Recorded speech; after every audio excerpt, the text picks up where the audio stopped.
Cameraman जल्दी focus करो। Bhuvan Bam, Carry Minati, round to hell, एक ही साल में इतने बड़े क्रिएटर्स के साथ कोलैब मेरा एक ड्रीम था। मैं आपके साथ शेयर करना चाहता हूँ कैसे मैंने ये ड्रीम पूरा किया, कैसे स्क्रैच से मुझे ये आइडिया आया द थगेश शो क्रिएट करने का।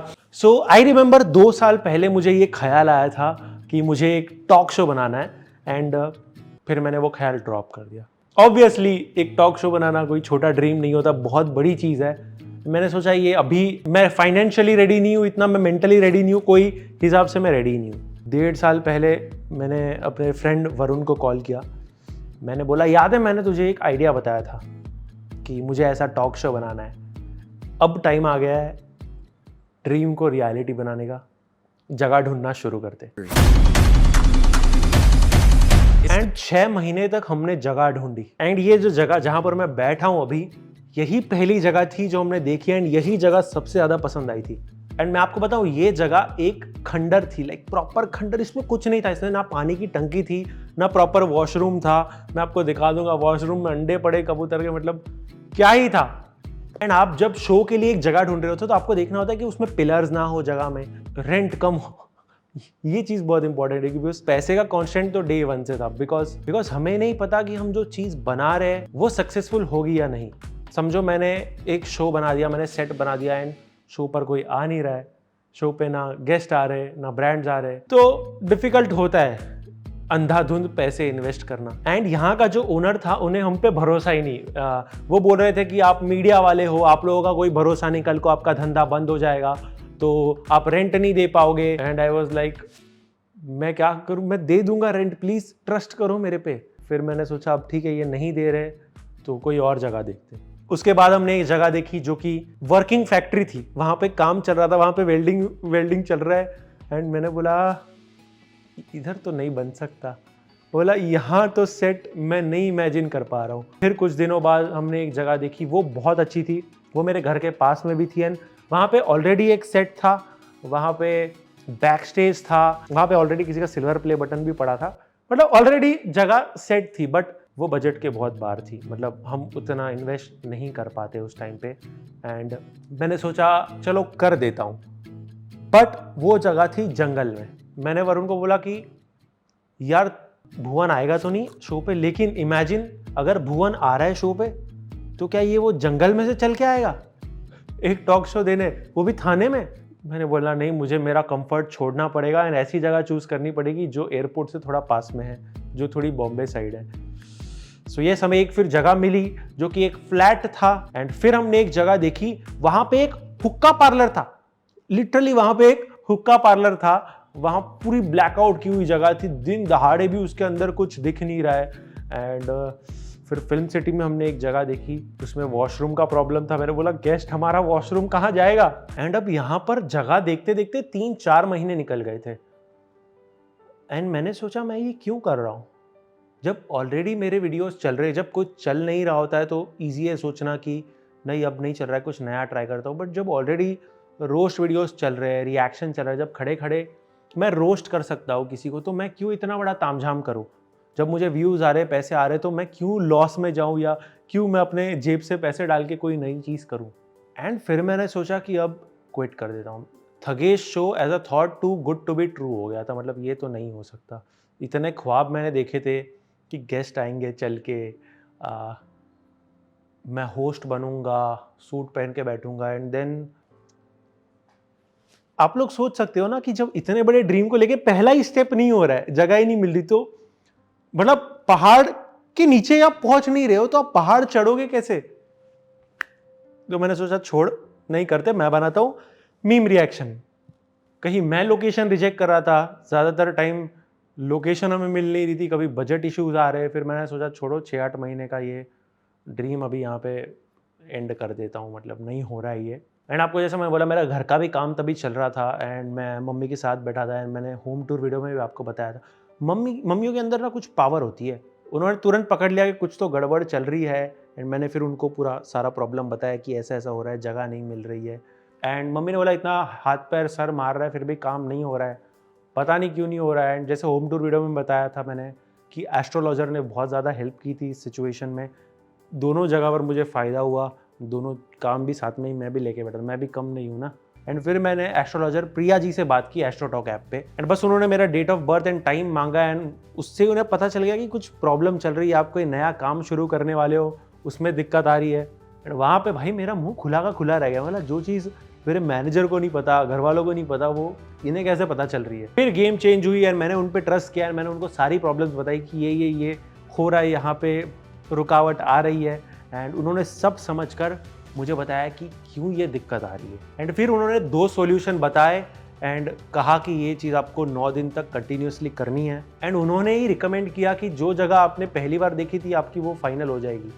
एंड आई वाज लाइक नहीं यार, ऐसे नहीं हो सकता। एंड उन्होंने ये चीज़ रिकमेंड की कि फर्स्ट टाइम आपने जो जगह देखी आपकी वही जगह फाइनल होगी।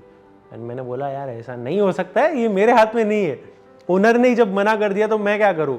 एंड देन हम वापस ओनर के पास आए एक और ट्राई करने। ओनर ने बोला कि ओनर को फ़र्क नहीं पड़ता है भाई पैसे से, ओनर के पास बहुत पैसा है, उनका बस ये कंसर्न था कि उनका यहाँ पे सामान पड़ा है, वो सामान का वो क्यों हटाए इतने से रेंट के लिए। एंड आई वाज लाइक हम आपका सामान पूरा हटा के दे देंगे सर, आप बस हमें जगह दे दो, हम एक रेंट पे जगह लेंगे, हम उसमें आपका सामान डाल देंगे, आपका डॉक्यूमेंटेशन करा देंगे, बस जगह दे दो। देन ये सब किया एंड फाइनली जगह हमारी हुई। गाइस प्रॉब्लम सबकी लाइफ में आती है, पहले भी मैंने बोला है, जैसे मेरे लाइफ में काम को लेकर थी, किसी की लाइफ में पैसों को लेकर होती है, किसी की लाइफ में करियर को लेकर होती है। पर्सनली मेरा ये एक्सपीरियंस है, एस्ट्रोलॉजर पकड़ो, उनको सब अपना बताओ डिटेल्स कि क्या क्या प्रॉब्लम हो रही है, सॉल्यूशन मिल ही जाएगा। काम रोक के या क्विट करके कोई मतलब नहीं है। जो ऐप मैंने यूज़ किया था एस्ट्रोटॉक, उसका लिंक भी मैंने डिस्क्रिप्शन में दिया है, वहाँ से डाउनलोड करो एस्ट्रोटॉक ऐप एंड एस्ट्रोलॉजर से बात करो, एंड आपकी फर्स्ट चैट मेरी तरफ से फ्री भी मिलेगी, सो लिंक डिस्क्रिप्शन में।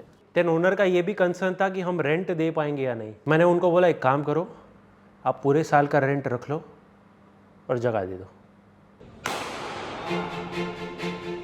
देन आया बड़ा टास्क, सेट डिजाइनर ढूंढना। जो इंटीरियर डिजाइनर होता है वो अलग होता है, जो सेट डिजाइनर होता है वो अलग होता है। सेट डिजाइनर मतलब मैं कैसे बताऊँ कितना प्रॉब्लम हुआ था। जो पहली सेट डिजाइनर मिली थी हमें, वो भी ये सोच रहे हैं कि हम पे कर पाएंगे या नहीं। अरे हम बोल रहे हैं जब पे कर देंगे आप हमें एक कोट दो, कितना होगा सेट बनाने का। ठीक है, बात कर रही है, देन सडनली गायब, रिप्लाईज देना बंद। फिर हमें एक और सेट डिजाइनर मिली, मीटिंग के बाद पता नहीं फिर उसने भी बात करना बंद कर दिया। हम लाइक ये क्या हो रहा है। थर्ड सेट डिजाइनर मिली, उसके साथ सब कुछ बढ़िया चल रहा था, लाइक हमने बहुत सारी मीटिंग्स की, हमने प्लान बना लिया, फ्लोर प्लान बना लिया कि मैंने उसको बताया कि यहाँ पे मुझे सोफा चाहिए, यहाँ पे टेबल चाहिए, जो ट्रेडिशनल टॉक शो का सेट होता है, मैंने बोला मुझे वैसा ही चाहिए। सब कुछ रेडी हो गया, देन उसने घोस्ट कर दिया, उसने रिप्लाईज देना बंद कर दिया। मतलब अभी यहाँ पर सिर्फ ग्रुप्स पे ग्रुप्स बन रहे हैं, बात कहीं पहुँच नहीं रही है। मेरा मेंटल स्टेट सोच रहा हूँ, मैं अभी एक खंडर में बैठा हूँ, ओके, जहाँ पे मैं कुछ नहीं कर सकता। मेरा रेंट जा रहा है हर महीने का, और अब मैं बैकआउट भी नहीं कर सकता ये प्लान से। फिर हमें सेट डिजाइनर मिली लीना। मैंने लीना को कॉल लगाया, लीना थी लंदन में, एंड मुझे आजू बाजू से अंग्रेजों की आवाज़ आ रही है। आई एम लाइक गई भैंस पानी में, ये नहीं होने वाला है। उन्होंने बोला मैं मुंबई आके बात करती हूँ। देन आई एंड मीटिंग की, and she was very professional, मतलब अलाइन कर रही थी हमारे थॉट्स के साथ। आई वॉज लाइक ये सही है। फाइनली सेट का कंस्ट्रक्शन शुरू हुआ। ये है द थगेश शो का सेट, हिंदुस्तान इंडिया की सबसे यूनिक शो का सेट। यहीं टिमटिमाती हुई लाइटों के बीच से हमारे गेस्ट चलकर हमारे प्लेटफॉर्म पर आएंगे। पर यहां पर होगा एक 35-40 फुट का बैंड्रा वर्ली सीलिंग का व्यू। यहां पर होगा एक सोफा जहां पर हमारे गेस्ट विराजमान होंगे, और यहीं पर इसी लाइट तले होगा द थगेश शो का टेबल। यस, यहां पर हम बैठकर सवाल जवाब करेंगे हमारे गेस्ट से, और यहां पर होगा एक आलिशान सा गेमिंग एरिया। देन हमने तन्मय को एज अ डीओपी लिया, जिसने बहुत सारे स्केच वीडियोस में मेरे साथ काम किया है। देन शुभम को एज अ हमने राइटर डायरेक्टर लिया, जिसने अगेन स्केच वीडियोस में एक्टिंग की है। तो ऐसे देखे तो हम सारे एक दूसरे को पहले से जानते थे। एंड जब सेट बनना शुरू हुआ, जब सेट का पहला बैकग्राउंड बना, मैं आपको दिखा देता हूँ, वो इतना ख़राब लग रहा था बिकॉज हमने फ्रंट लेट बनाया था।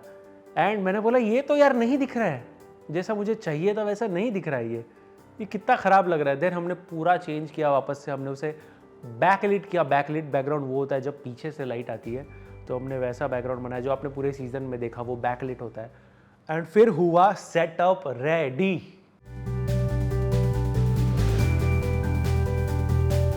हाँ, क्या बढ़िया लग रहा था। I still remember that day, जो पहली बार मैंने पूरा रेडी सेट देखा था। बट अब हमारे पास एक डायरेक्टर है, हमारे पास एक डीओपी है, हमारे पास प्रोड्यूसर है, हमारे पास एक होस्ट है, लेकिन सबको मिलकर करना क्या है किसी को नहीं पता, बिकॉज किसी को इस चीज का एक्सपीरियंस नहीं है। तो हमने सोचा एक डेमो शूट करते हैं। हमने डेमो शूट यही थॉट से किया था कि जितनी भी प्रॉब्लम्स होनी है डेमो शूट पे हो जाए, हमें पता चल जाए चीज़ें कहाँ है, कैमरा कहाँ सेट करने, लाइट कहाँ सेट करनी है। And demo shoot was good. मैं क्या बोल रहा हूँ मनाली, तुमको नहीं लगता तुम्हारा करियर ग्राफ थोड़ा ऊपर और बहुत ज़्यादा नीचे जा रहा है? ये शो पे आने के बाद तो मेरा पूरा करियर गड़ जाएगा। हाँ, तुम्हारे रील्स देखे मैंने, कोई तुमको कपिल पे बुलाएगा भी नहीं। हम अभी स्टोरी रील्स कर रहे हैं। मेरे को डेमो शूट मैंने इसलिए बनाया था ताकि मैं वो ब्रांड्स को भेज पाऊँ कि ये देखो ये क्वालिटी का हमारा शो होगा, आप प्लीज़ शो स्पॉन्सर करो। एंड वो डेमो शूट हो गया लीक। यस, वहाँ पे बहुत मुझे डीमोटिवेशन हुआ था, बिकॉज मैं नहीं चाहता कि मेरी चीज़ कोई और रिवील करे। आप समझ रहे हो, इतना सब मैंने झेला है जो 6 महीने से, एंड किसी ने रिवील कर दिया मेरा सेटअप, एंड बहुत बुरा तो लगा था ऑफकोर्स। एंड एक डेमो शूट का कॉस्ट बहुत ज़्यादा होता है, उतना कॉस्ट, लाखों में कॉस्ट डालना, जब आपको पता है कि ये चीज़ लाइव नहीं जाने वाली, इससे ना एड रेवेन्यू आएगा, इसमें ना स्पॉन्सर है, ये सिर्फ आप हवा में तीर चला रहे हो कि किसी ब्रांड पे जाके लग जाएगा, एंड वो तीर किसी ब्रांड को नहीं लगा।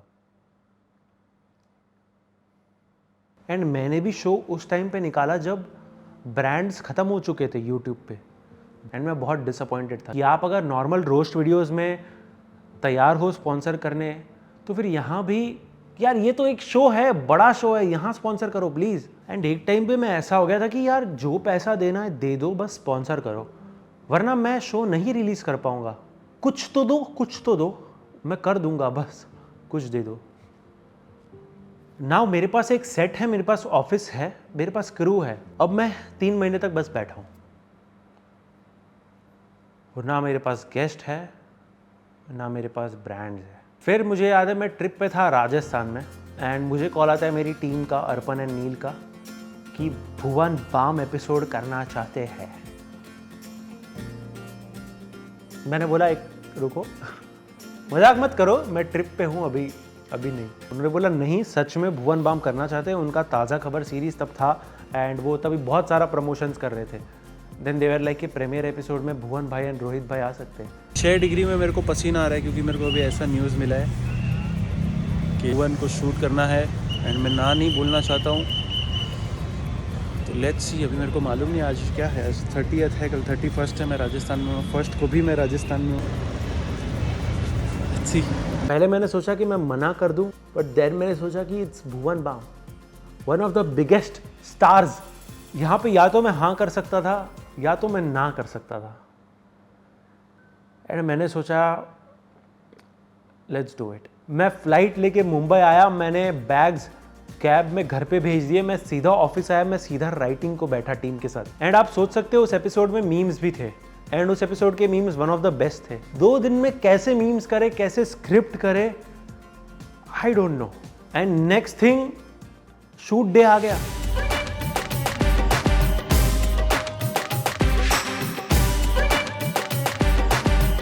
सेट का लाइट चला गया। इधर 20 मिनट में भुवन आ रहा है, इधर लाइट नहीं है। ये लाइट दूसरा है, ये आर्टिफिशियल लाइट है। जो वो पीछे का लाइट है वो तो गायब। कम टाटा। ऑलरेडी क्या नर्वसनेस कम था, ये सब भी हो रहा है। क्या मैं वो दिखाऊंगा? मेरे को ना अभी तक लग रहा है कि भुवन नहीं आएगा। ये मैं घर पे लेके चले जाऊंगा, भुवन नहीं आने वाला है। हो ही नहीं सकता भुवन आए।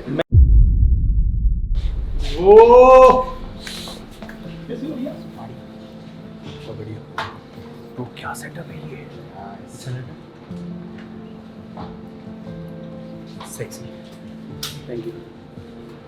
कोई नहीं बोलेगा पहले। मैं भी नहीं यकीन कर रहा हूँ अभी तो। 8 महीने से कर रहे थे। Lazy bro. मजा हाय हाय हाय हाय। हम सारे एक्सपेक्ट कर रहे थे कि शूट उतना स्मूथ नहीं जाएगा बिकॉज पहला शूट है, किसी को कुछ ज़्यादा पता नहीं है। हम गलत थे, शूट वाहियात गया था।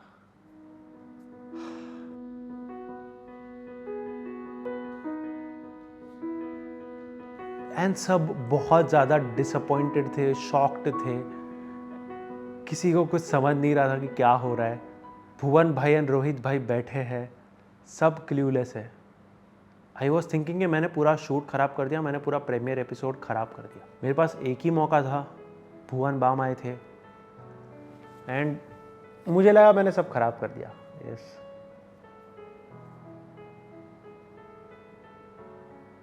एज अ होस्ट मुझे कुछ पता नहीं था कैसे सिचुएशंस हैंडल करनी है, कैसे। मैं बहुत ब्लैंक हो जा रहा था सिचुएशंस में, बहुत सारी टेक्निकल मिस्टेक्स हो रही थी।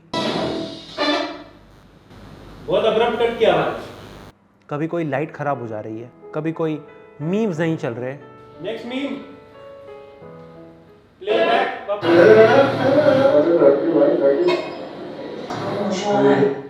वही प्ले हो रहा है। दूसरे एपिसोड से तुम लोग आ नहीं रहे हो शो पे, मैं बता दे रहा हूँ। हेलो हाँ जी।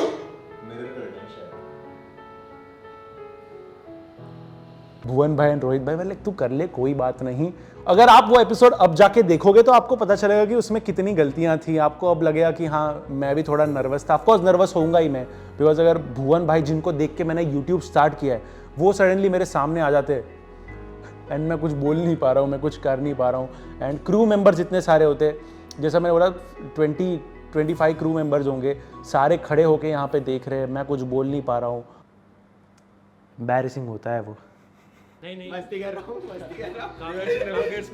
नहीं। वंस अगेन पहले एपिसोड के हिसाब से बहुत अच्छा था। BTS के लिए बोल रहा हूँ, ग्लिचेस हुए थोड़े।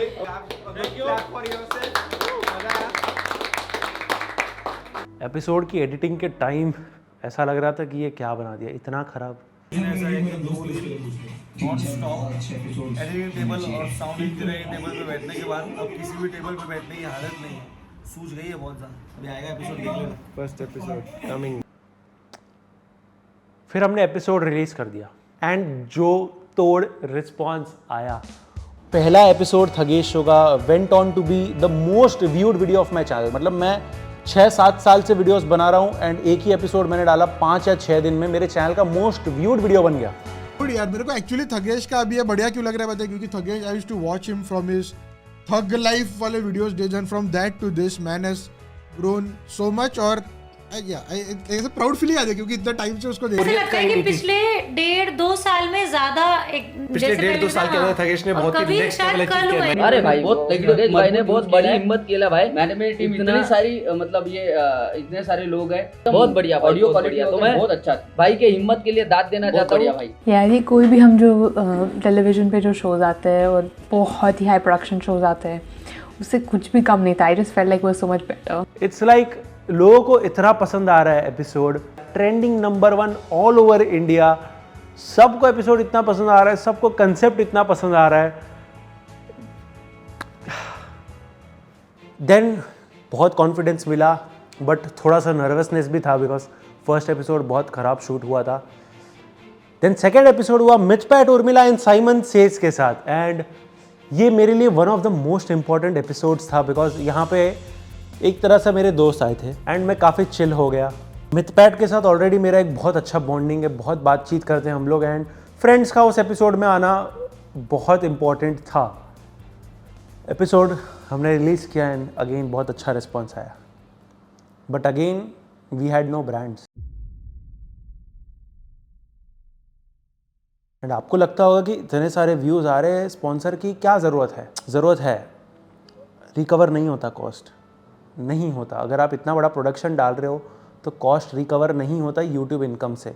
आपको बहुत बार लगता है कि ये तो स्पॉन्सर कर रहा है, ये क्रिएटर क्यों स्पॉन्सर कर रहा है, बट करना पड़ता है। अगर हाई क्वालिटी कंटेंट देना है तो हमें स्पॉन्सर लाने ही पड़ते हैं, ये सच्चाई है, वरना हम कंटेंट भी प्रोवाइड नहीं कर पाएंगे क्योंकि कॉस्ट रिकवर नहीं होता गाइस। देन थर्ड एपिसोड में मेरे बहुत अच्छे दोस्त ट्रिगर्ड फुकरा आए। बहुत डर लगा एक्चुअली, लास्ट टाइम इतना नहीं लग रहा था, बट आज क्या गेस्ट ना दिल्ली से आ रहे मुंबई वालों को डिसअपॉइंट कर सकते हो, दिल्ली वालों को डिसअपॉइंट करना थोड़ा डर लगता है। एंड ब्लॉकबस्टर एपिसोड, बहुत अच्छा गया एपिसोड, सबको बहुत पसंद आया, सब बहुत वेट कर रहे थे हम तीनों को साथ में देखने। भाई की बाल देखो, भाई की चाल देखो। बट मेरे अंदर क्या चल रहा है मुझे ही पता है। एंड हमने डिस्कशन किया इंटरनल की मे बी 5 एपिसोड से ज़्यादा मैं थगेश शो नहीं बना पाऊंगा ये सीज़न। बस इस रेट से अगर हम पैसा बर्न कर रहे हैं तो नहीं कैरी कर पाएंगे ये चीज़। आई नो लोगों को पसंद आ रहा है, आई नो व्यूज़ आ रहे हैं, लेकिन मैं कब तक जेब से पैसे डालूं, पैसे ख़त्म हो जाएंगे एक दिन, लाखों रुपए। देन 4th एपिसोड में we had a brand. Slay Point and GamerFleet वाले एपिसोड में हमारे पास ब्रांड था, हमने ब्रांड शूट किया, हम एडिट पे बैठे एंड हमें कॉल आता है कि हम नहीं कर पाएंगे ये वीडियो स्पॉन्सर। एंड मैं शॉक हो गया, आप एडिट के दिन कैसे बोल सकते हो, रिलीज के लिए 2 दिन है, आप कैसे बोल सकते हो कि हम स्पॉन्सर नहीं करेंगे।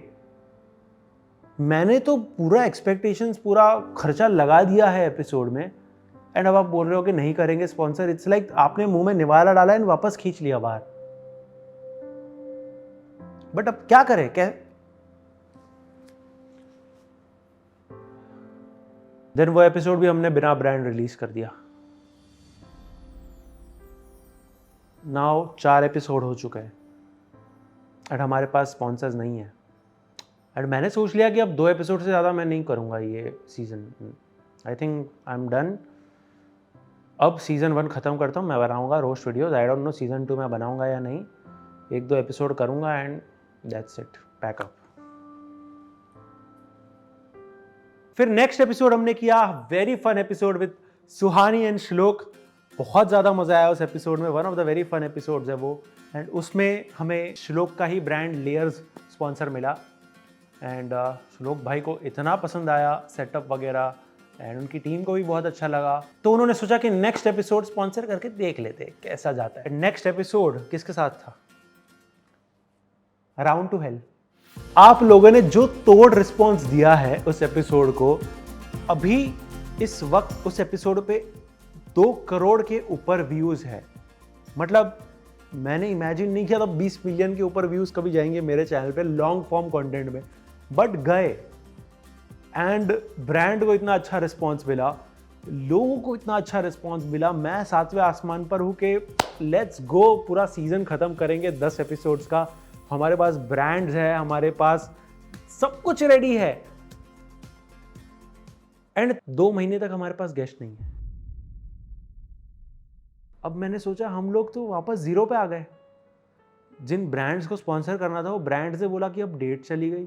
2 महीने हमें बॉलीवुड वालों ने बहुत सताया, क्योंकि बॉलीवुड से हमें इतनी इंक्वायरीज आ रही थी कि हमें शो करना है, नाम नहीं लूंगा, बट इतने बड़े बड़े एक्टर्स की इंक्वायरी आ रही थी। एंड फाइनल हो गया था आनंद, शूट के 2 दिन पहले बोलते हैं कि डेट्स नहीं है। बड़े बड़े एक्टर्स बैकआउट कर रहे 2 दिन पहले कि नहीं अभी डेट्स नहीं है। मैं पागल हूँ? मैं 15 दिन से काम कर रहा हूँ मीम्स पे, स्क्रिप्ट पे, रोस्ट पे, सब कुछ आपके हिसाब से मैंने किया है कि आपको ये रोस्ट नहीं पसंद मैंने निकाला, वो नहीं पसंद मैंने निकाला। एंड 2 दिन पहले आप बोल रहे हो कि हम नहीं आ रहे।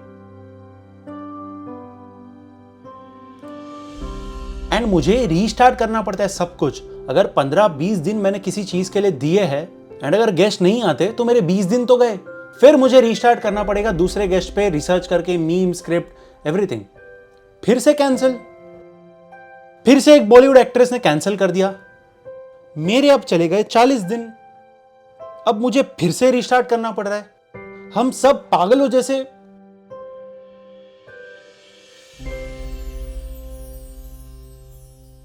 इस एपिसोड एंड इसके बाद हमारे मीम्स वाले बंदे ने बोल दिया कि अब वो कंटिन्यू नहीं कर सकता।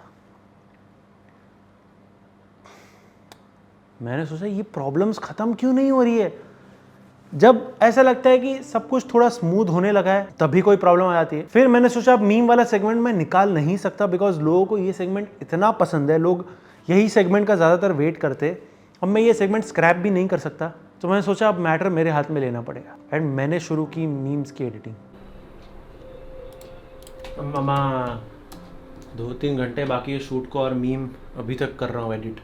लिटरली एपिसोड के दिन पहली बार मैं मीम एडिट कर रहा हूँ, क्योंकि एपिसोड बहुत जल्दी हुआ, पिछला एपिसोड और ये एपिसोड में बहुत कम गैप हुआ शूट में। आएगा आखिरकार ये अगले महीने ही, लेकिन करना पड़ता है, क्या करें। आई नो वो इतने अच्छे नहीं थे लास्ट 4 एपिसोड के मीम्स, बट वो डिसेंट थे। आप ग्लास फेंक के मारेंगी, मेरा सर फट जाएगा। मैं आपको क्यों मारूंगी? तेरी अम्मा के साथ साउथ अफ्रीका जाना। I believe the show must go on. जब तक मैं हूं तब तक आई बिलीव कोई काम रुकेगा नहीं, चाहे राइटर चले जाए, चाहे एडिटर चले जाए, या कोई भी चले जाए। मैं हूं तब तक काम चलते रहना चाहिए। सो मैंने मीम्स बनाए, फिर मेरा जो इन हाउस एडिटर है वो स्टेप इन किया, उसने भी सीखा, हमने मीम्स बनाए। End of the day sort हो गई चीज़ें। ये मीम्स वाला तो एक ही एलिमेंट, बट इतनी टेक्निकल डिफिकल्टीज आ रही थी। कभी कोई एंगल मिसिंग है, जैसे गेमर फ्लीट वाले एपिसोड में गेमर फ्लीट का क्लोजअप पूरा मिसिंग था। कभी साउंड का कोई इशू आ रहा है, एंड एक बार गेस्ट शूट करके चला गया, आप कुछ नहीं कर सकते, आप गेस्ट को वापस नहीं बुला सकते। एंड इतनी सारी डिफिकल्टीज जब होती है तब होता है demotivation. And end of the day सब कुछ मेरे ऊपर ही है। एपिसोड अगर खराब बनता है तो थगेश का एपिसोड खराब बना, या फिर अगर लॉस होता है तो थगेश को लॉस होता है। कोई आकर ये नहीं बोलेगा कभी कि ये हमारी मिस्टेक हो गई यहाँ पर, तो इसका पैसा हमें मत दो। नहीं, पैसा तो सबको टाइम पे चाहिए, बट यू नो यही पार्ट एंड पार्सल है। ये एक एज अ बिजनेस हो जाता है। अगर प्रॉफिट हुआ तो भी मेरा, अगर लॉस जो कि जनरली हुआ ये सीजन में वो भी पूरा मेरा। कर लेंगे।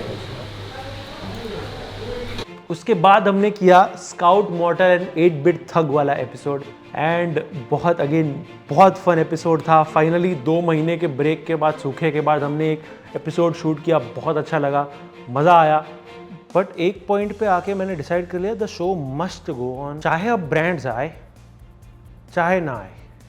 ये सीज़न मैं 10 एपिसोड्स के पहले ख़त्म नहीं करूँगा। ये जितना भी मैंने पैसा कमाया ऑडियंस की वजह से कमाया, तो मैं चाहे मुझे लॉस हो, मैं सीज़न ख़त्म करके ऑडियंस को दे दूंगा, चाहे मैं अगला सीज़न ना बना पाऊँ, आई डोंट केयर। मैं आपको ऑडियंस को एक सीज़न अच्छे से बना के देना चाहता हूँ। फिर फ्यूचर नहीं बना पाऊँगा कोई बात नहीं, बट यस।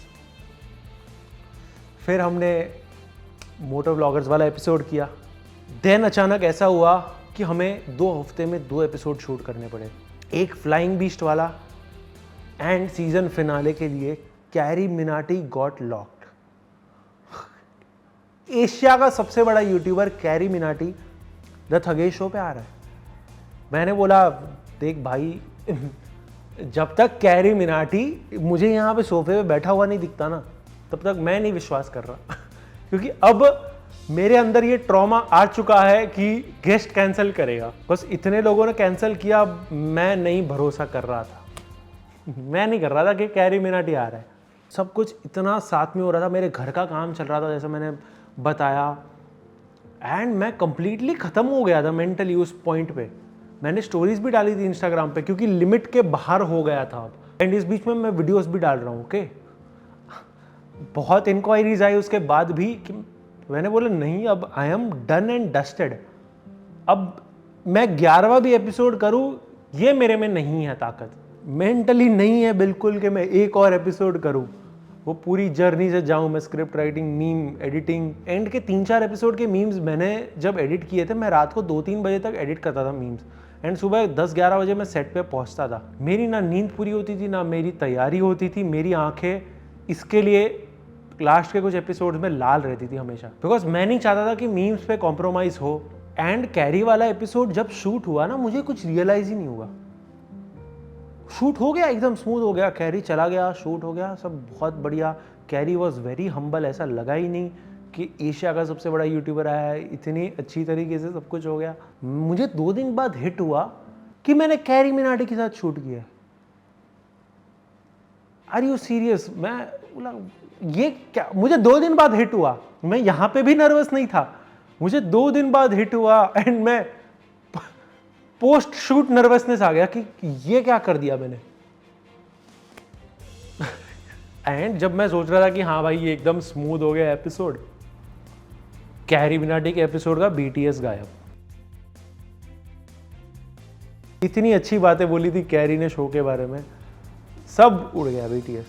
तो बिल्कुल स्मूथ नहीं रहा है ये सीज़न। कभी हमारा ऑडियो नहीं होता था, कभी वीडियो नहीं होता था, कभी ऐसे छत से पानी टपक रहा है, कभी हमारे पास मीम वाला बंदा नहीं है। बहुत ज़्यादा अप्स एंड डाउन्स रहे ये सीज़न में। बट जब मैं वो प्लेलिस्ट देखता हूँ मेरे चैनल पे जाके, तब मुझे सबसे ज़्यादा प्राउड फीलिंग आती है वो एक प्लेलिस्ट से। इतना गर्व होता है मुझे ये देख के कि मैंने ये एक प्रोडक्ट बनाया है। जब मैं एक दीवार पे सिर्फ वीडियोस बनाता था, वहाँ से लेकर एक थगेश शो का पूरा सेटअप बनाना, इतने बड़े यूट्यूबर्स के साथ ड्रीम कोलैब करना, ये ड्रीम कम ट्रू है मेरे लिए एक्चुअली। हर गेस्ट ने कुछ ना कुछ नया सिखाया, हर एपिसोड ने कुछ ना कुछ नया सिखाया है। हमारी इम्प्रूवमेंट होते गई हर एपिसोड बाय एपिसोड। एंड ये जितना भी कुछ है बिना टीम के कुछ नहीं हो सकता। एंड ये तब हो सकता है जब हर बंदा इस शो को अपना समझकर काम करे, चाहे वो डायरेक्टर हो, चाहे वो राइटर हो, चाहे वो प्रोडक्शन हो। सबने इस शो को अपना शो समझकर काम किया है, सबने दिलो जान लगाई है शो पे, तब जाके ये शो इतना अच्छा बना है। एंड तब जाके आप लोगों को भी ये शो इतना अच्छा लगा है। जब लोग सिर्फ पैसे के लिए काम करते हैं तब वो प्रोडक्ट में मज़ा नहीं आता, बट जब लोग दिल से काम करते हैं कि ये चीज़ को अच्छा बनाना है, तब वो प्रोडक्ट अच्छा बन के निकलता है। आप लोगों को भी थैंक यू सो मच इतना सारा प्यार देने के लिए इस शो को। मेरे में इतना कॉन्फिडेंस आया है और बहुत सारी चीज़ें मैं कर रहा हूँ एंड बहुत सारी चीज़ें आ रही है इस चैनल पे जो सिर्फ आपके लिए है। एंड आपको जो पसंद है वो वही चीज़ है, तो बहुत जल्द आएगी वो चीज़। यस, आई होप आपको द थगेश शो का मेकिंग पसंद आया हो। मुझे चाहिए था कि मैं जर्नी आपके साथ शेयर करूं। अभी भी इसमें बहुत सारी चीज़ें मैंने बताई नहीं है, जो कि मैं ना बताऊं तो ही बढ़िया है। या अगर आपको वीडियो पसंद आया तो लाइक करो, चैनल पे नहीं हो तो do subscribe. The Thugesh show season 2 will be back. Bye bye. So guys, it's a wrap for the Thagesh Show Season 1. Back!